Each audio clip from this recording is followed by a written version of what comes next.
เฮ็ดละโงกพี่น้องลูกชายได้เฮ็ดละโงก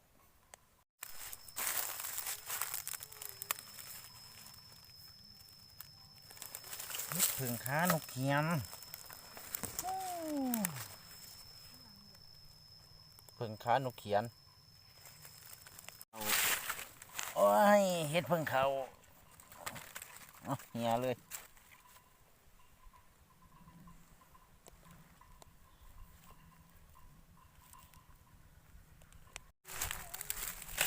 โอ้ยได้อีกแล้วดอกหนึ่งพี่น้อง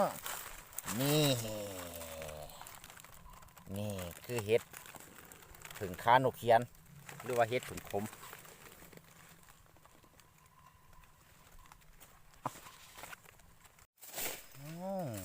ดอกงามเนาะใส่กล่องคัก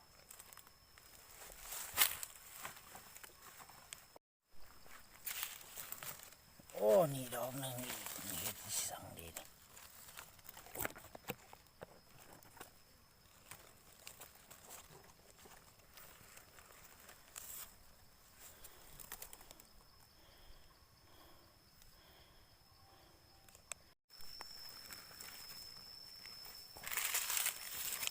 โอ้ยเห็ดผึ่งเขาสองดอกมีแต่ดอกงามๆ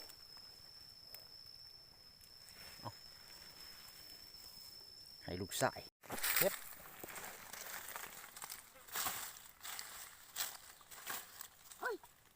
เฮ็ดติดอ่ะ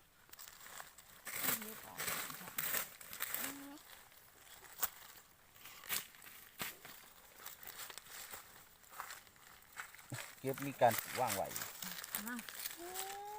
เสียโอ้กูจะเตะกันนะเนี่ยท่านว่ามันบานเนาะจูโอ้ไปเรียนเนี่ยครับอาซาตาเห็นว่าเขาจะเป็นยังเห็นนี่เด่นเห็นนี่โอ้เห็ดดอกโง่มาเบิ่งเก็บ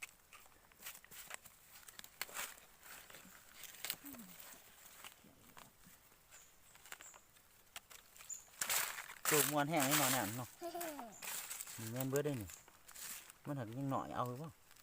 หน่อยแห้งได้มันเป็นตาโอ้ยใหญ่นี่ก็แม่นนี่แม่ต้นผลดิน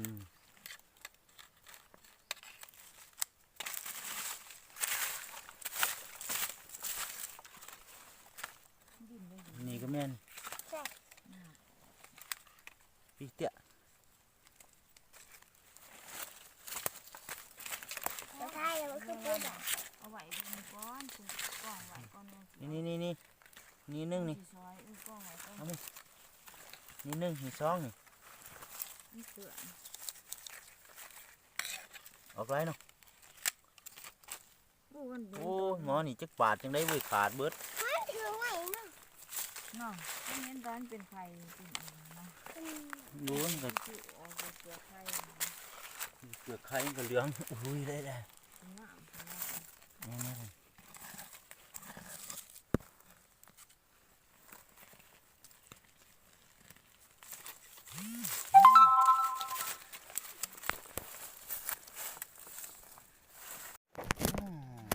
หลายดอกเติบอยู่ว่านี่ไล่ดอก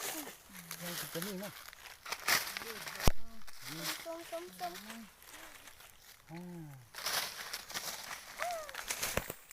มาตีล่ะ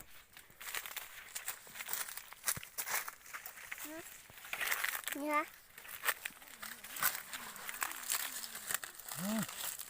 งามเนาะดอกใหญ่โอ้จับไปนี่เอานี่อีกดอกนึง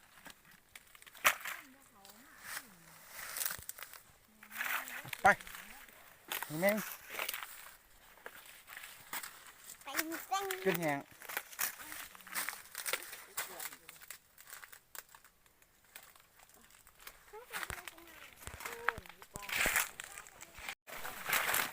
ใช่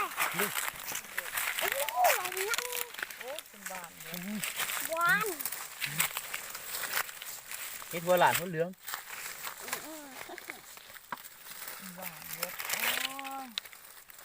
เสามันจะเกิดรอบอันนี้มาจริงโอ้งามเนาะ ดอกใหญ่เนาะ อันนี้บหวานนี่ นี่3 ดอกกับเต็มตาเนาะดอกใหญ่เท่าไหร่ใครเฮ็ดละโงกหรือยังเตี้ยเอ้ยกูได้ใครเฮ็ดละโงกหรือยัง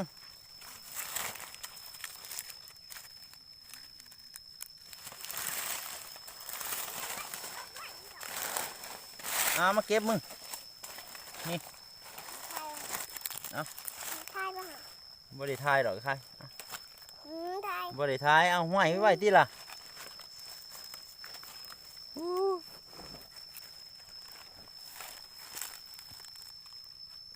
นี่พี่น้องได้เท่านี้แหละ ดอกงาม ดอกงาม ๆโอ้เดี๋ยวแน่นดีกล่องโอ้ยเดี๋ยวอีกกล่องอะไรจะมาถ่ายนะ